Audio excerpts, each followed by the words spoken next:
It is still iBrand Daybreak.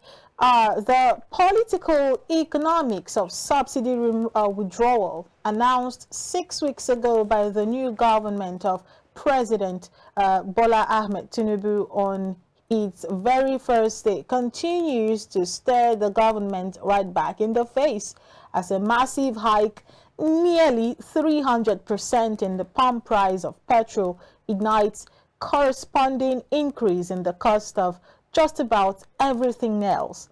President Tinubu has asked the Senate to approve a borrowing request of $800 million.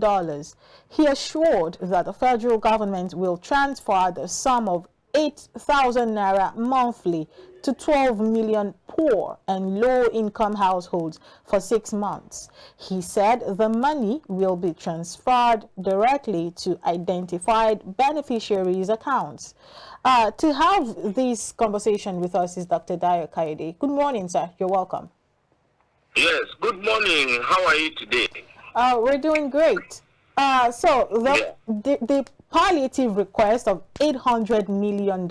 It's not new. It's been in the news. But today we get the opportunity to actually have an analysis around it.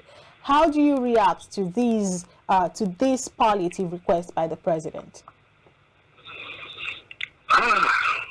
You see, let me open the mind of listeners this morning to two different statements I will first of all make. Number one, without knowledge, a people will remain defenseless against the forces that seek to exploit and manipulate them, thus perpetuating the people's suffering and ensuring their continued subjugation. All right? It gets to where I'm coming to. The second one is this. When cooks are allowed to determine the destiny of a nation, the people will suffer indefinitely and catastrophically. And those statements are statements of fact. What has brought about this so-called 8,000 naira per month per family of 12 million Nigerians out of 200 million is the issue of fuel subsidy removal.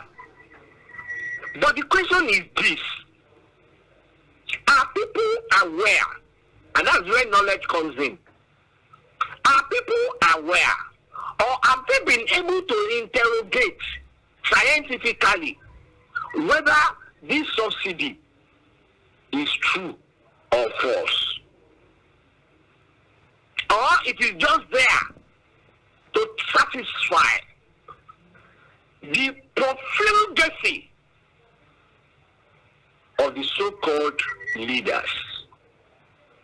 That's what we call this policy of NNPC of direct supply, direct purchase. When you go through that and you understand the nitty-gritty of what it entails, you know that there is nothing like subsidy from the onset. Nothing like that.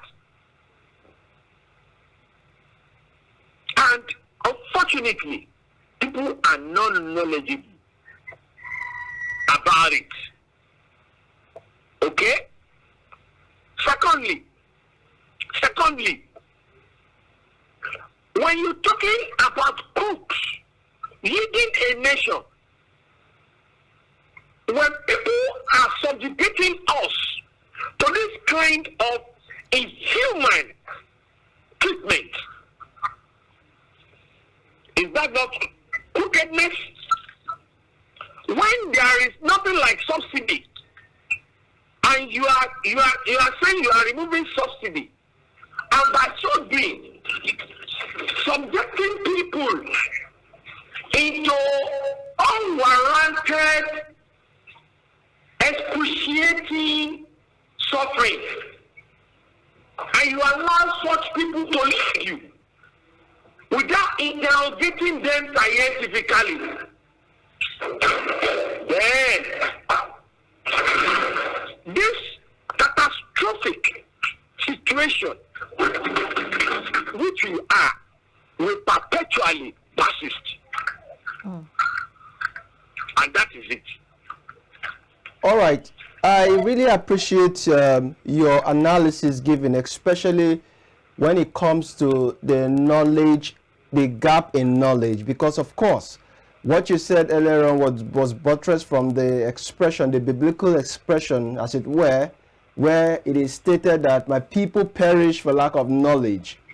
For the most part, Nigerians are not the kind that ask, critical questions as regards certain policies that are being introduced to them. Take, for instance, the $800 million palliative. The question right now is, how would they come about the figures of those that will be direct beneficiaries of these?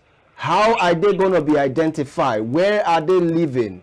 These are questions that have been unanswered for quite a while, and no one is asking the question. But my question to you would be, first, which agency of government is saddled with the responsibility to be able to identify who these indigents are?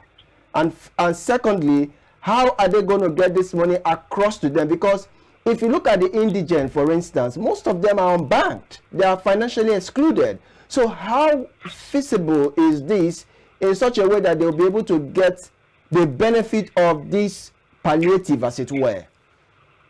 And that is why I said in my opening remarks that when people allow cooks to lead them, they will definitely suffer excruciating sufferings catastrophically, the way we are experiencing now.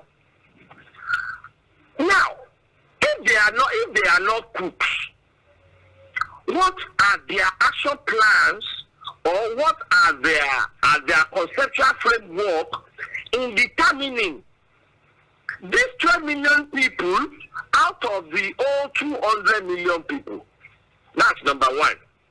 Number two, if you look at even the money that the National Assembly has seemingly approved, why are they also appropriating part of this money to the National Assembly?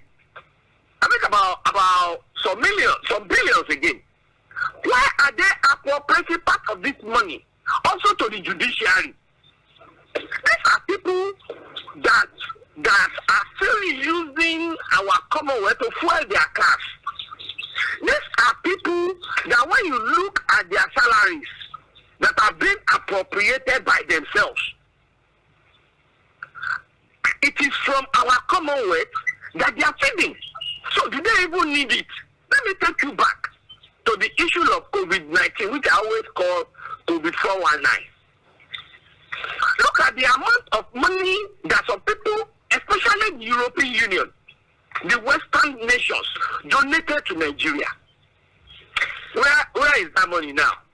Look at the all food and all that donated to the people, found in private warehouses. Look at the issue of that minister of disaster management or whatever, when she was accused by the National Assembly. And they now ask her, okay, where are the receipts for all this money you say you have spent? He said that money, the receipts are in the office of the Accountant General of the Federation. What happened to that office after 3 hours or 6 hours? Burnt. Isn't it? Burnt.